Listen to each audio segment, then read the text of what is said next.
menya impamvu zine zituma Imana yemera ko duca mu bibazo. Hari impamvu zituma Imana yemera ko tunyura mu bihe bigoye, yemera ko tunyura mu bihe bikomeye. Hari impamvu zituma Imana yemera ko bijya bibazo ubicamwo, yemera ko zijya ndwara zikuzaho, yemera ko unyura muri bijya bihe bigoye kandi bikomeye. Ibikomeye biradukomeza, ibikomeye bitugeza ahakomeye, ibikomeye biduhuza n'abakomeye, kandi bikomeye bikatugira abantu bakomeye. Igihe cyose uzatinya guca mu bikomeye, umenye ko utazakomera. Yesu biratubwira neza ko yasize icyubahiro mu ijuru, aza hano mu isi, yemera kubabazwa, yemera kuruha, yemera gukubitwa, yemera gutegwa imisumari, yemera gupfa. Ariko igiye gusoma mu cete Paulo yandikiye Abifilipi, ugahera ku bice byahawe 2, ugahera ku murongo wa 5 ukabananya gushika ku 11, baratubwira icyatumye Imana imuha izina risumba ayandi mazina yose. Ni kubera yemeye kuza gucungura abantu, yemera guhura n'imibabaro yahuye nayo. Igihe cyose uzaba ushaka kuzamuka, umenye ko uzatangira kunyura mu guca bugufi. Igihe cyose uzaba wifuza kugera ahantu hakomeye, umenye ko uzamanza kunyura mu bintu bikomeye. Abo bantu bose ubona bari hejuru, abantu bose ubona bakomeye, barigeze kubaho boroheje, ariko banyuze mu bikomeye kugira ngo babashe kugera ku bikomeye. Turashaka kumenya rero impamvu zituma tunyura muri bino bihe bigoye, kandi dufite Imana ishobora byose, dufite Imana kurasi gashira hejuru, dufite Imana itarobanura ku butoni, dufite Imana izi byose, ishoboye byose. Niye mpamvu rero ituma tunyura muri izo bihe bigoye, muri izo bihe bikomeye. Dushaka kurebera hamwe impamvu zine zituma Imana yemera kutunyura mu bihe bigoye, mu bihe bikomeye. Tumaze kuvuga impamvu zitatu. Iki ni igice cya gatatu. Iki ni igice cya gatatu, aho tugiye kubabwira impamvu igira 4 ituma Imana yemera kutunyura mu bibazo. Twarababwiye impamvu zitatu, ariko uno munsi dushaka kubabwira impamvu igira 4, ari nayo ya nyuma ituma Imana yemera kuca mu bihe bigoye, kuca mu bihe bikomeye. Nta cyaha wakoze, ntiwaguye, ntiwahevye Imana, ntiwavuye ku Mana, Imana urayubaha, Imana urayisenga, ariko yamara ibibazo bikaza mu buzima bwawe, kandi kongera ikavugana nawe, ikanakubwira ngo ndi kumwe nawe mwana wanjye, ikanakubwira ngo nzagukomeza. Imana ibya Yeremiya ngo bazakugwanya ariko ntibazagushobora, kubera ko nzaba ndi kumwe nawe. Gutugwanya bazatugwanya, ariko Imana ntizemera ko badushobora, ngo kubera iri kumwe natwe. Imana irashobora kwemera kugwa mu muriro, ariko rishobora kwemera ko uturigwa n'uwo muriro. Imana irashobora kwemera kugwa mu kibazo, ariko nishobora kwemera gupfira mu kibazo. Yaremeye ko Daniyeli ateregwa mu ntare, ariko ntabwo yemeye ko Daniyeli apfira mu ntare. Sinzi ibibazo urimwo, sinzi ibibazo wisanzemwo, bishoboka ko Imana yabiretse atari kubera ikwanse, ahubwo ni kubera ikwizera, kandi ni kubera iri kumwe nawe, izi nubwo woteregwa muri zo ntare, muri ivyo bibazo, kataco vyakugira utegerezwa kubivamwo uri muzima. Imana iguhezagire cyane. Usomye icete cya mbere Petero yanditse, icete cya mbere Petero yanditse, ibice byaho ni 4, umurongo wa 12 n'uwa 13, havuga ngo abo nkunda, umuriro uri hagati yanyu wo kubagerageza, ntukabatangaze ngaho mubonye akatabonetse, ariko munezerezwe nuko mufatanije n'imibabaro ya Kristo, kugira ngo no mu gihe cyo guhishurwa k'ubwiza bwiwe muze munezeregwe, muhimbagwe. Imana ishimwe cyane. Aha baratubwiye ngo bene data, umuriro uri hagati yanyu wo kubagerageza, ngo ntimutangazwe rero nkaho mubonye akantu katabonetse, nkaho mubonye ibintu bishasha. Umuriro urahari, ngariko ngo turiko turageragezwa kugira ngo ducane mu mibabaro nk'iyo Kristo umwami wacu nawe yabashije gucamo. Yesu kugira ngo ahabwe izina risumba yandi mazina, kugira ngo acungure abana b'abantu, nawe yamanjije guca mu mibabaro, mu bihe bigoye. Mbere inzira ituganisha mu bwami ni inzira ya Yesu Kristo. Inzira ya Yesu Kristo inyura mu rupfu. Niyo mpamvu twese tuzapfa. Umuntu amenya imyaka maze, ariko ntamenye imyaka asigaje kubaho. Niyo mpamvu imyaka usigaje kubaho kwiye kuyiba kuyibaho wubaha Imana, ukwiye kuyibaho utinya icyaha, ukwiye kuyibaho ukorera Imana, kubera Imana izakubaza ngo wamaze iki mu gihe wabayeho muri buno buzima, niki wamaze, niki wubatse, niki washitseko. Yesu yamaze imyaka 33, ariko muri iyo myaka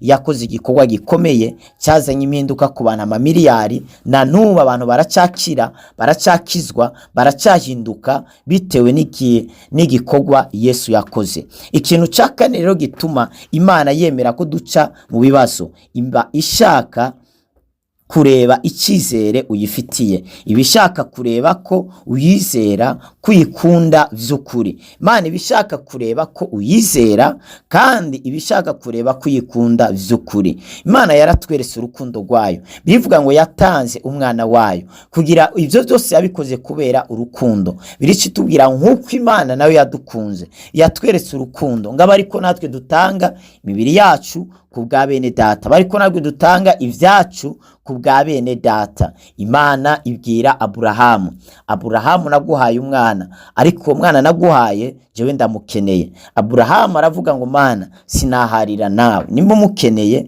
mbwira ahantu mushaka, mbwira n'umunsi ndomuguheraho. Imana iramubwira ati mujane hariya mu gihugu cy'Imoriya, ku musozi w'Imoriya, abari ugenda kuntangira uwo mwana umutange ikimazi. Gutanga ikimazi, umwana wiwe yari afite Isaka, yategerezwa kubwirane, yategerezwa gucana umuriro, maze akamugereka ku nkwi, maze akamubaga. Aburahamu birivuga ngo atora umwana wiwe afise kandi w'isezerano Imana yari yamuhaye, kandi uwo mwana Imana yari yamuvuzeko, iramubwira ati uyu mwana wawe niwe mwana w'isezerano. Ariko Imana imubwira ngo ndakeneye kumumbagira, ndakeneye kumurya. Ariko Aburahamu aravuga ngo nukuri sinamukwima. Aburahamu ntabwo yarondeye Sara umugore wiwe ngo amubwire ati uguzika namakuru kakana Imana iduhaye, Imana iragakeneye. Iyi Imana iza kubwira Sara, ntabwo yari kwemerera iryo jwi, ntabwo yari kuryumvira. Ariko Aburahamu yumvira Imana, ngatwara umwana wiwe agira mubage. Imana yamubwira ngo Aburahamu, wikora ku mwana wawe, wimukoza iyo mbugita, kubera Imana yashaka kureba vy'ukuri kuyizera, yashaka kureba vy'ukuri kuyikunda. None rero nabonye urukundo rwawe ewe Aburahamu, nabonye n'icizere umfitiye. Rero uwo mwana wawe ndamuguhaye, araba ikindi kimazi hari kugira ngo igikorwa kibandanye, tora ikindi kimazi. Imana yigirana, Imana yironderera ikimazi. Birumvikana ko Imana itari ikeneye Isaka, ahubwo yari ikeneye Aburahamu. Niyo mpamvu birivuga ngo muzane ubutunzi bwanyu mu ijuru, aho ingese bisuma n'abambuzi bidashobora kugera. Ngo kwa ubutunzi bw'umuntu buri, niho n'umutima wiwe uzaba. Imana ni ikeneye ubutunzi bwacu. Icyambere ukwiye kumenya, Imana niyo itanga ubutunzi. Imana niyo itanga ubutunzi. Ivyo dufite byose niyo yabiduhaye. Nimwe muduhumeka niyo yaziduhaye. None bigenda gute kugira ngo idusabe twongere tuyihe? Bigenda gute kugira ngo ikubwire muri bya bintu 10 naguhaye, toramwo kimwe ukinzanire, nawe usigarana 9. Naguhaye umuriyoni, numpemwe ibihumbi 100, usigarana ibihumbi 900. Kubera iki Imana itotwara ivyo byinshi n'ubundi kariba yabiduhaye, muga bigasaba kimwe, ariko ico kimwe mu 10 abakristo mweshi kirabananira gutanga. Yamara aho nyene niho hahagaze ibanga ry'Imana, niho habahagaze ubukuru bw'Imana. Imana iraduha byose, ariko atubwira ngo kimwe ntuzakoreho. Imana ibwira Adamu ati byose ndabiguhaye, ariko kimwe ntuzagikoreho. Imana yashakuriye umutima wa Adamu ko wubaha Imana, ko wizera Imana, kugira ngo yubahe ijambo Imana yari yamubwiye. Imana irashaka ko nawe wubaha ijambo Imana yavuze. Ikintu womenya nuko gutanga birivuga ngo kuzana umugisha gusumba guhabwa. Impamvu ituma Imana idusaba ibintu vyacu, icyambere Imana ibigomba kubigwiza, Imana ibigomba kugirane kubigwiza. Icyakabiri Imana ibigomba imitima yacu. Usomye Imigani 11:24 havuga ngo umwatanga isabage akarushirizaho kunguka, ngari kuunda kikumiraho ivyo yarakwiye gutanga bikamukwegera ubukene. Muri Maraki 3:8 kugeza ku 12 havuga ngo mubingeragereshe nikora hagize, murebe ko nabagomororera ingomero z'ijuru nkabashunshumurira umugisha mukabura aho mukwiza. Bibiri gakomeza ivuga ngo gutanga kuzana umugisha kuruta guhabwa. Impamvu Imana idusaba ibintu, idusaba gutanga, idusaba gufasha abagowe, abari mu bibazo, gutanga mu nzu y'Imana, gufasha abakozi b'Imana, gufasha imfuvyi, abapfakazi, gufasha abatishoboye. Imana nishaka ko dukena, ahubwo Imana ishaka ko dutunga tukagera ku rugezo rwo hejuru cyane. Kubera ni atanga umukene atanga umutunzi. Birivuga ngo Kristo yahindutse umworo dushike kuba abatunzi. Wa mukristo uvuga ngo ntacyo ufise cyo gutanga, wewe ni wewe uvuga gatacyo ufise, ariko kandi birivuga ngo iki? Birivuga ngo ufise azokongererezwa,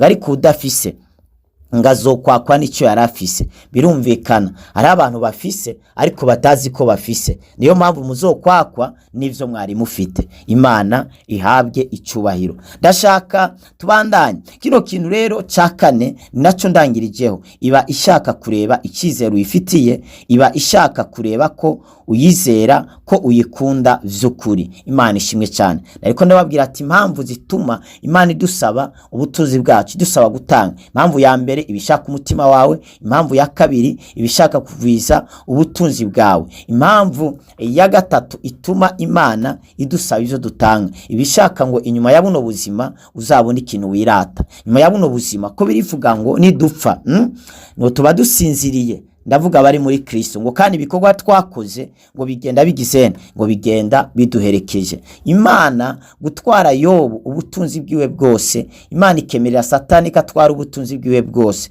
ikemera ko Satani atwara abana biwe bose, ikemera